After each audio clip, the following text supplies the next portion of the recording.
ప్రియ సహోదరీ సహోదరులారా, మీరు దుఃఖంలో ఉన్నారా, లేక మీ స్నేహితులు బాధలలో ఉన్నవారితో ఇలా తెలియజేయండి.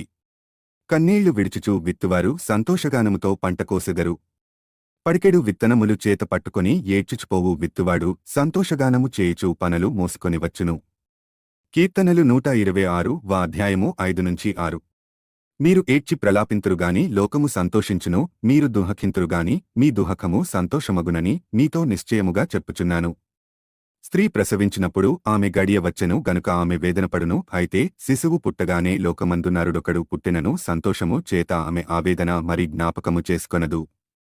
అటువలె మీరును ఇప్పుడు దుఃఖపడుచున్నారుగాని మిమ్మును మరల చూచెదను, అప్పుడు మీ హృదయము సంతోషించును, మీ సంతోషమును ఎవడును మీ యొద్ద నుండి తీసివేయడు.